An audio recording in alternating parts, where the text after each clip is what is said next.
Something happened this week in America that should make every single one of us stop, take a breath, and ask a very uncomfortable question. How did we let this happen? Two National Guard members, just kids really, ambushed and shot near the heart of Washington, D.C., steps from the White House. And the suspect is someone who once stood beside our troops as an ally, someone our own intelligence agencies trusted with their lives. A 29-year-old Afghan national, an elite counterterrorism operative trained by and embedded with U.S. intelligence units, a man who fought shoulder to shoulder with our forces against the Taliban, someone who, by every metric, should have been one of the good guys. But somewhere along the line, something broke. Our system, our assumptions, or maybe the man himself. Now we're left with bullet-riddled plexiglass, shattered concrete planters, and a makeshift memorial that should never have had to exist. Flowers and flags standing where two young guardsmen bled. Grim reminders that when national security fails, it's never the politicians who pay the price. It's ordinary Americans, first responders, and service members. To understand how this happened, we need to rewind to August 2021, those chaotic, heartbreaking days of the Afghanistan withdrawal.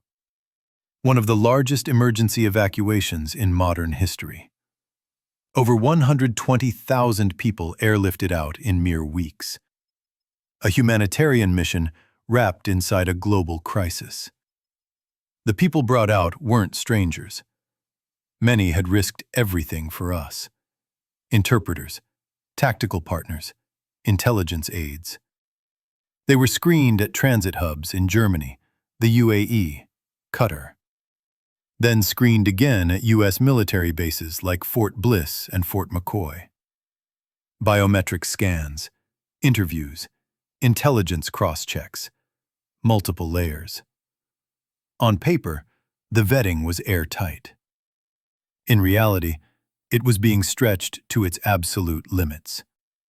There's something the public often misunderstands. Vetting isn't a magic wand. It's not a crystal ball. It can confirm who someone was. It cannot guarantee who they may become. Even Donald Harvin, Washington, D.C.'s former Homeland Security Intelligence chief, said it clearly. You can vet someone's past. You cannot predict their future. And yet, that's exactly what we expect the system to do. Reports say this suspect's asylum application ultimately received its final approval under policies shaped by the Trump administration. There's confusion in initial reporting about dates, but the underlying point doesn't change. Immigration and asylum vetting doesn't stop at inaugurations. These processes outlast presidencies. They span administrations. They follow rules written years earlier. That's where the political scam comes in. Because as soon as something like this happens, the loudest voices immediately rush to blame the other side. Biden's fault. No, Trump's fault. The border. The refugees. It's an easy narrative. It gets clicks. It fires up the base. But it ignores how national security actually works. Vetting is complex. Immigration is slow. Approvals often take years.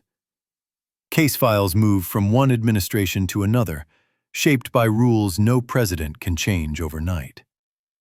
So when political commentators weaponize a tragedy like this, they're not trying to solve the problem. They're exploiting it. Let's talk facts. Afghan asylum seekers overall commit crimes at extremely low rates. They are overwhelmingly individuals who saved American lives. Many U.S. soldiers have said openly they owe their survival to these allies. Demonizing an entire community because of one catastrophic failure, that's not national security. That's opportunism. But, and this part matters, One failure is still a failure. A serious one. A deadly one. So what actually went wrong? Part of the answer lies in what John Ratcliffe, Trump's former director of national intelligence, revealed. He confirmed the suspect had been trusted at the highest operational levels, working with special operations teams, with CIA-linked units, with classified missions. That's not someone who slips through vetting easily. That's someone who already had been vetted for years. Which brings us back to the uncomfortable truth. Sometimes, the threat isn't who a person used to be. It's who they become after. Radicalization doesn't only happen overseas. It can happen online, in isolation, through personal crises, through trauma, through mental health issues, through extremist propaganda. And once someone is inside the U.S., the system isn't designed to keep watching them forever. Harvin said it plainly. After entry, most individuals transition to normal civilian processing. No surveillance, no special monitoring. That's the gap. That's the danger. And it's a danger no administration, not Biden's, not Trump's, not Obama's, has ever fully solved. This attack wasn't just a failure of one president or one party. It was a failure of continuity, a failure of long-term planning, a failure of political courage. Because real national security isn't about slogans like "build the wall" or "compassion first." It's about doing hard, unglamorous work, modernizing intelligence systems, increasing funding, improving coordination, and facing uncomfortable truths without spin. That's why this tragedy must lead to answers. We need to know what changed in this man's behavior. Were there warning signs missed by local or federal agencies? Did interagency communication break down? Did pressure during the chaotic evacuation compromise vetting quality? Are we using outdated tools to detect post-entry radicalization? These aren't partisan questions. These are life and death questions, and they demand real accountability. The victims, Sarah Backram and Andrew Wolf, deserve that. Their families deserve that. Every National Guard member, every police officer, every citizen who walks the streets of D.C. deserves a system that works. We cannot allow this tragedy to become another political football at the expense of truth.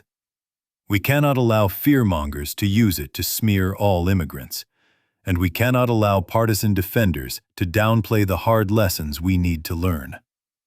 America is strongest when it faces its flaws honestly, when it protects its people without abandoning its values, when it refuses to let extremists, foreign or domestic, define our national identity. So if you're watching this, here's what you can do. Stay informed. Stay engaged. Support independent reporting that cuts through noise, not those who fuel division. Demand accountability from every administration, past, present, and future. And most importantly, don't let tragedies like this be twisted into tools of fear. Because America deserves better. And our democracy depends on leaders who face complex problems with integrity, not with slogans. We owe it to Sarah and Andrew. We owe it to every American. And we owe it to the truth.